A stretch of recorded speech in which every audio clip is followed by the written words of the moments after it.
How's everybody doing today? I'm doing very well. It's a beautiful fall day. I'm going to use this opportunity to get some more work done to the Project Cummins that we have.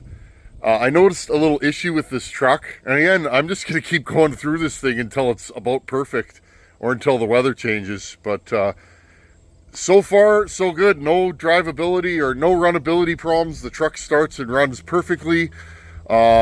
I'm going to tell you a couple things I've noticed with this truck so that if you're out there in YouTube world and you want to buy an older truck versus a newer one, I've had a lot of good correspondence. Guys and gals out there, I would love to buy a newer truck. Be great. They'd be reliable, right? But the thing is, the difference between buying a truck like this here and buying something that's, say, 5 years old with the same capabilities is like a multiplier of 5. The kind of money. A newer truck like this is $70,000, $80,000, $90,000 here, and I just can't justify it. So this isn't my daily driver. This is a yard work truck, mostly for hauling water, taking garbage to the dump. Possibly next year, friends, we want to get a trailer, a camper, and go camping and stuff like that. So again, if you need a heavy truck but you don't want to spend, or you don't have the funds, this might be the way to do it. It's always been this way for me, and I pretty much wouldn't do it any other way. But there are risks involved with buying a truck like this, as we all know. But it's just wrenching, right, friends? Money and wrenching. But at the end of the day, when I'm done this truck, I'll be into it for 60 cents on the dollar, 65 cents on the dollar, and I'll know exactly what I have. I already kind of know this truck because I've thrown parts at it. But anyhow, couple little things I've noticed, and then let's talk about what we're doing today. Here's the inside of the truck. I vacuumed it. Truck interior is pretty clean in this thing. That's one of the reasons why I bought it. A good way to know if a truck's been looked after. Look at the seat, the driver's seat. The seat's in great shape. No rips, no tears. I think a small fella sat in here. I'm hard on seats, friends. I don't tear them, but I tend to wallow them out because I'm a heavy fella. I'm working on that. Been trying to eat clean for the last month or so, and I'm doing well. So, ordered a new cover because this is annoying on a bare arm. I'm a leaner. I always lean when I'm driving. But anyways, something I've noticed: speedometer and tach started turning on and off last week. It happened after a rainstorm, but I was also working on the truck that night, so I thought something got wet. So I was pulling plugs on my what is it called? The TIPM unit under the hood that controls all your power. I put dielectric grease, it seemed to go away, and then it came back again. Also, check engine light, all the lights were going, all the warning lights. These 4 gauges were working fine. It was also affecting this. So I thought, well, that's not very good. Well, I noticed something, friends, and if you go under the dash here, this truck has a lot of accessories. It has an alarm system. It has a command start. Well, I started moving wiring around, and I guess something was touching. So I'm going to have to be cognizant of that. I probably, when I pull the dash, perhaps I can have a better look. But definitely issues with the wiring, and that's what caused it. So other than that, I haven't noticed anything. This transmission does get fairly hot. I noticed that, so I might be looking at a Mishimoto transmission cooler down the line, or piping in an auxiliary with a fan and a thermostat on it, but we'll cross that bridge when we get to it. Other than that, friends, this thing seems to be legit. It runs good. It starts good. It's got a few little oil leaks and things like that, but I mean, it's nothing that concerns me. What we're doing today is drive shaft. Now this truck is lifted a little bit. I'm not a fan, but that's the way it came. So I was like, okay. Beggars can't be choosers, right? When you're looking for a used truck, you pretty much got to buy what's available. And finding a Laramie, which I like the leather heated seats. That's my thing. But finding a Laramie Mega Cab 3/4 or 1 ton single rear wheel with a 6.7, not easy. So looking at the U-joints, okay, now I wiggled all these and moved them around. Hanger bearing looks really good. It's not ripped. It's got some movement in it. We'll find out more. Seems to move easily. It's definitely at the bottom of the hanger bearing.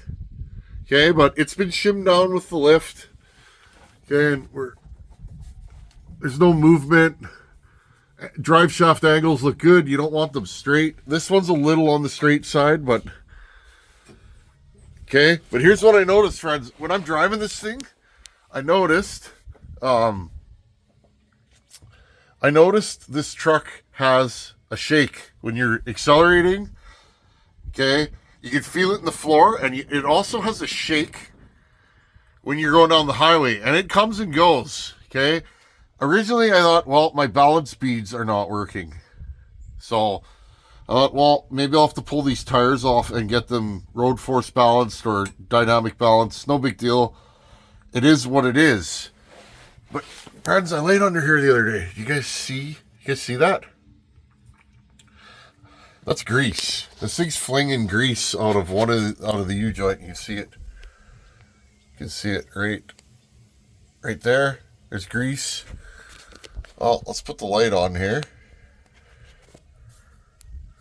Okay, can you see?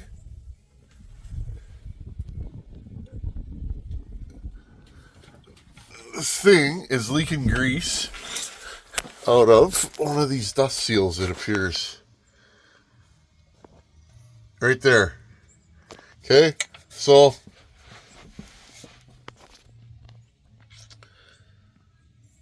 that one looks like it's moving. You can see it looks like there's no seal left on there. Okay, look for signs of heat. Right there, friends. See that? It's flinging grease out of there.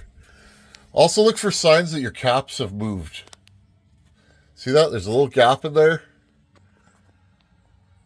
So, again, I don't know, but I'm pretty sure when I pull this drive shaft off, and we're going to do that today, I'm pretty sure that I have a U-joint that's on its way out. Now, the other night, I took this thing for a spin, and I could see grease. See that? It's not bad yet, but if I keep driving, it's just going to get worse. And the thing is that it may not be that, but I have a sneaking suspicion that one of these U-joints is going to be no good. Okay, a little bit of grease here. It might be from that too, but I'm not sure, friends. Anyways, I'm going to pull this drive shaft off and inspect it for all the time it takes. To remove it, 4 bolts, pull that yoke off. Okay. Pull these 2 bolts off for the hanger bearing. This back section slides out of the front there. And no big deal. Okay. So you drop the front portion, slide it off. Once you drop this hanger bearing, the front will slide out of the transmission.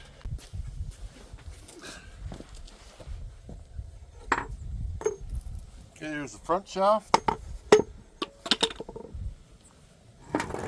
And the rear shaft. Oh, before we keep going, remember, friends, block your tires. Stuff can roll away real fast. Now, I'm on the prairies, it's flat here, but if you live anywhere with any kind of hill, block your front tires because you don't want to run yourself over with your new truck. At least I don't. Okay, let's put these on the tailgate and have a look-see. Okay, let's start with the front drive shaft. Move you guys over here. Okay, here's the front U-joint. The one that I thought was spraying.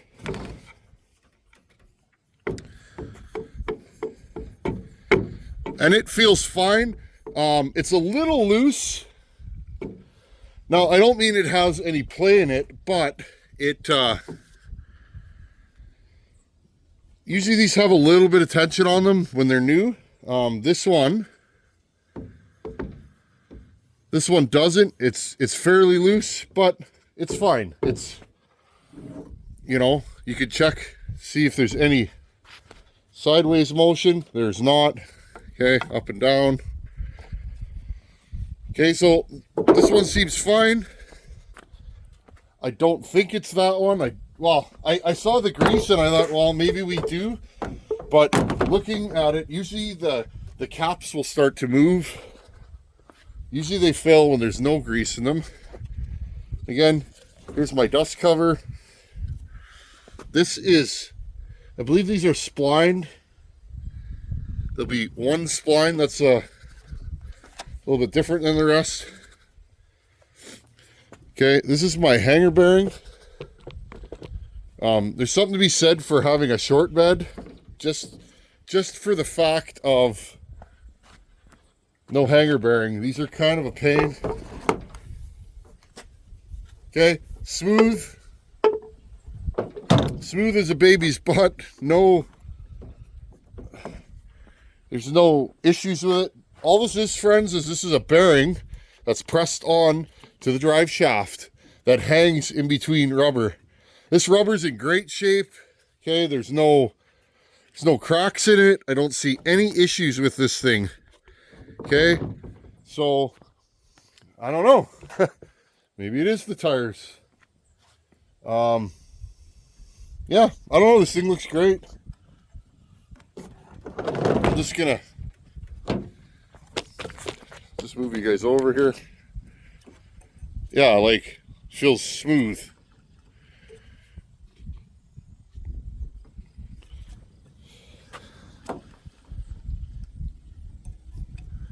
I notice though, friends, when you spin it, it is a little off balance, meaning it goes up and down. You guys can see it. I don't really think that matters though, because again, it's just sitting in rubber. I guess it wouldn't be completely concentric. Oh, there we go. Okay, it's starting to crack, friends. So, yeah, right here, it's starting to come away. That's not what we want. I noticed something when I was pulling this off. I noticed this was down. It tended to be more at the bottom of the rubber, okay? This was pushed down a little bit. So there's tension on here because this truck's lifted. And again, I'm not a lift guy. I wouldn't have lifted this truck. And I think, friends, I can unlift this truck pretty easily. I need to find rear blocks, and I might do that. But anyways, we're not talking about the lift, but lifts create issues. Okay, so right here, although this bearing's good, this thing's starting to rip. Okay, it's got about a 2-inch rip there. Yeah, about 2-inch rip. It's starting to rip here, and there. So I think likely we may be starting to have a hanger bearing issue. Even though it's not seized, it is ripped. So that's good. We found something. I don't think that's the cause of my vibration though. Let's grab the front or the rear drive shaft.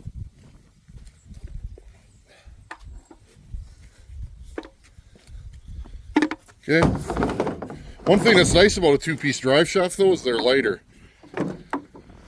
Okay. This is where it bolts. I always mark everything, even to the rear diff.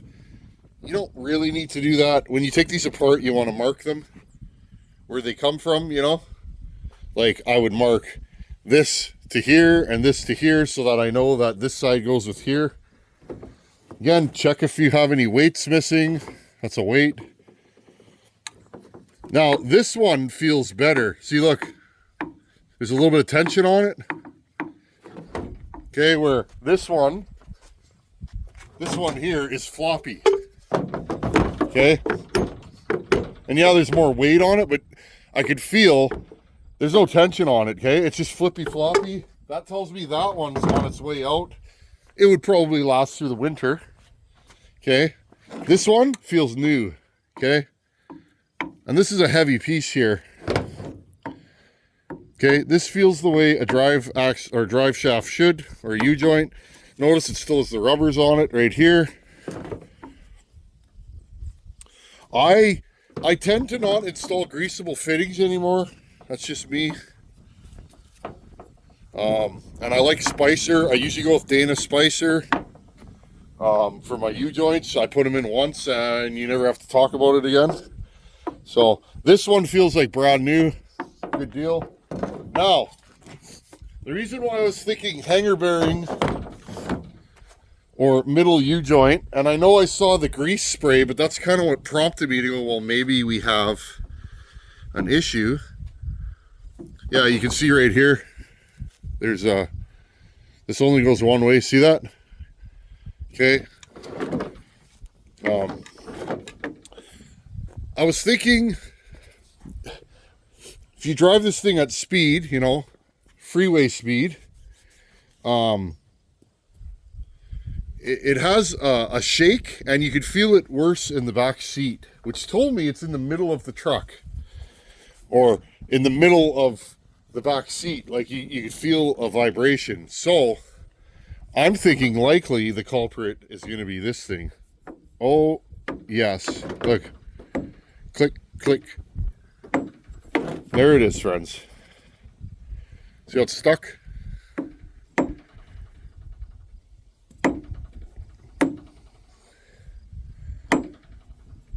Okay, it's good this way, but it's starting to fail this way. Okay, the bearings have grooved in there, and the bearings are getting stuck in the grooves. Okay, so this is 100% my issue. Again, weights are still on it. You want to make sure of that. Okay, friends, but 100%, there's our issue. I'll be shocked if that doesn't fix the problem. We're fighting a bad U-joint. It doesn't spin smoothly. So as this thing spins around, you don't feel it at low speeds. It's when you start getting, you know, 60 kilometers an hour, 40 mile an hour, that area, when you're accelerating, you can kind of feel it.